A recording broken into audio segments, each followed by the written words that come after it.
Hey everybody, welcome back. It's patch 8.16.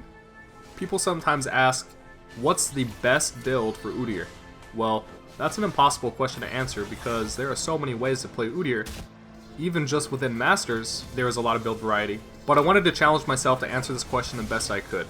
Even if I can't give you an absolute single best cookie cutter build, I can still point you in the right direction. So I think the best place to start is choosing which rune I think is the best all around for the average player to carry with, based on statistics as well as the builds of high ranked players.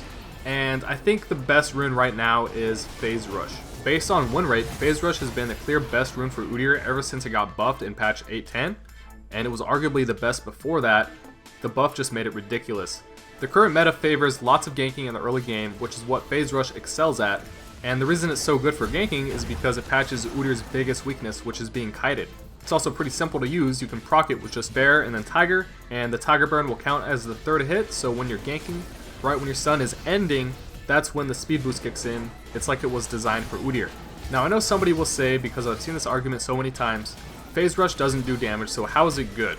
Or how is it better than press the attack? Well, think about it this way. If you're trying to gank somebody and they're trying to run away, movement speed from Phase Rush will let you land 1 or 2 extra hits that you wouldn't be able to get with press the attack because you'll be too slow. And you just need to land 1 or 2 extra hits in order to do the same damage that press the attack would do in the early game. And you really should be able to get more than just 1 or 2 extra hits, but it really depends on your own movement skills. Specifically, I'm talking about right-clicking the ground to take a step in between each of your attacks in combat. That's very important for Phase Rush. But it's not too hard. I made a short guide on that. But the reason I say that's so important is looking at the win rates of Phase Rush Udyr at different ranks, there's an interesting trend. Lower ranked players win far less with Phase Rush than the higher ranked players. I'm guessing that this is because lower ranked players tend to not have very great movement skills. And I think the big increase in pick rate and win rate in the higher ranks is because being kited becomes a bigger problem the higher you climb, because people know when to run away and they make it very hard for you to catch them if you don't have Phase Rush. Now when it comes to choosing the best item build, I looked at the popular item stats and studied builds for a few different high-ranking Phase Rush Udyr mains and looked for patterns. Of course they don't all build the same items, but they do all follow a pattern. Warrior is overwhelmingly the most picked jungle item among Masters, actually all ranks.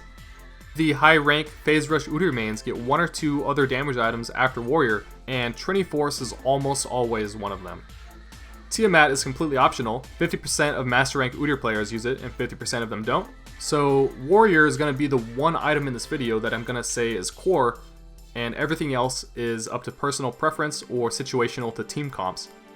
So let's take a look at the rune page I would recommend for a Phase Rush Tiger build with Warrior. Nullifying Orb. Well, Mana Flow ban used to be viable, and that's what I used to like, but it was changed recently so that you need to attack champions for it to work, so it's not viable for the jungle anymore, and Nimbus Cloak can't be used on Udyr since Phoenix is not an ultimate, so we're all stuck with Nullifying Orb. Celerity and Water Walking are a must-have on Udyr if you're using the sorcery tree. The movement speed in River helps you run between lanes quickly for the ganks, and the extra AD in River helps you fight for scuttles and objectives.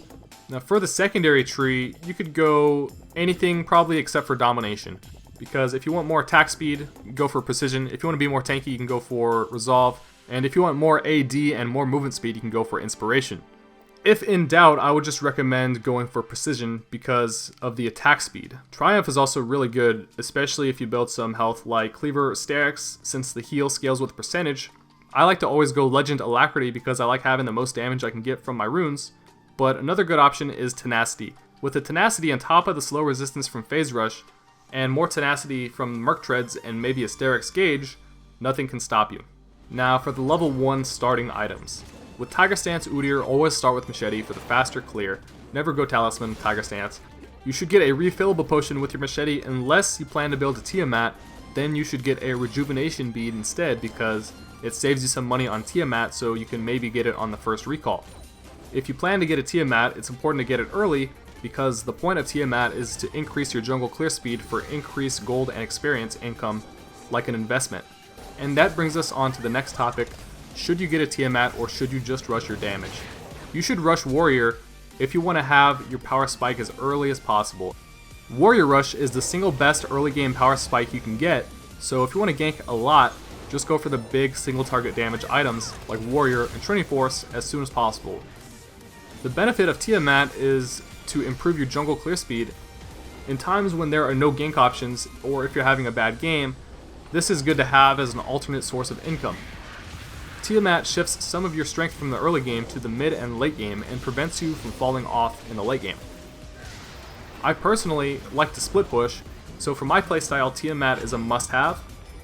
Not everybody likes to split push or power farm, so like I said, it all depends on your own preference.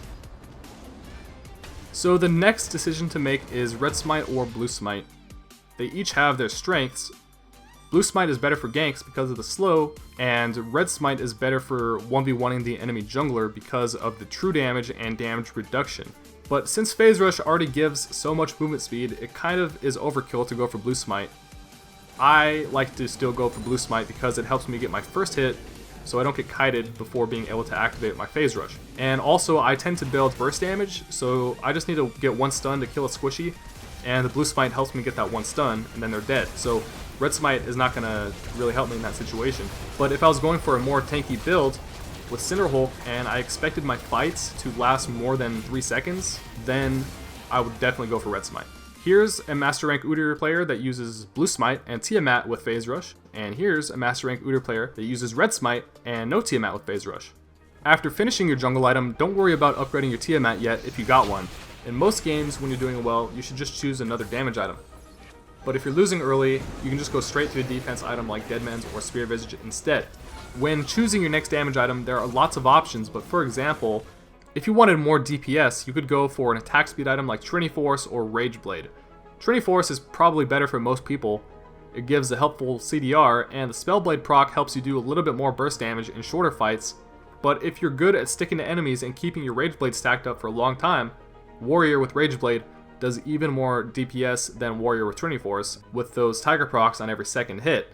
If you wanted more burst damage instead, so you can one-shot an AD carry, you could go for an AD item like Death's Dance or Ghostblade. High AD items are good against squishies, but against tanks you should probably focus more on attack speed. If you were having a good game and wanted to go for a Baron solo, you need to have both attack speed and lifesteal for that, so a good item build to solo Baron could be Warrior, Rageblade, and Death's Dance. And if you wanted to be more tanky instead, or maybe you just had a bad start to the game, you should choose between steraks, gage, or black cleaver. These give you some health, so you'll have a little bit more survivability than the previous item options. These also combo well with HP scaling on Titanic Hydra if you choose to go that route. In the case that the enemy team is mostly AD champions, that's an opportunity to hard counter them by building armor. So if you want damage and armor at the same time, you could go for Guardian Angel or an Iceborn Gauntlet. And if the enemies are mostly magic, you can go for a malmortius if you want damage. Mercurial Scimitar is good as a situational pick for the active, but not really something you should pick up just for the MR stats for countering magic damage. Of course, you can pick any one or two of those damage items to go with Warrior, and I promise you the build will work. Just don't get more than one or two of those, because then you will definitely be too squishy in the late game. If you can get in the habit of choosing every single one of your items situationally, game to game, that's one of the things that really separates the best players from the average ones. For your last 2 or 3 item slots in the late game, it's always important to get defense. If you got a Tiamat, it's usually best to finish one defense item before upgrading to Titanic Hydra to prevent you from being too squishy, but if you're fed, you can finish the Titanic sooner for the damage power spike. But I'll make a separate video on choosing defensive items. So guys, that's going to be the end of the video. Hopefully it was helpful. If you like this type of video, please leave a like to let me know to make more. And remember to subscribe and click the bell for future videos like this. Thanks for watching guys, good luck climbing ranked, and I will see you again next time.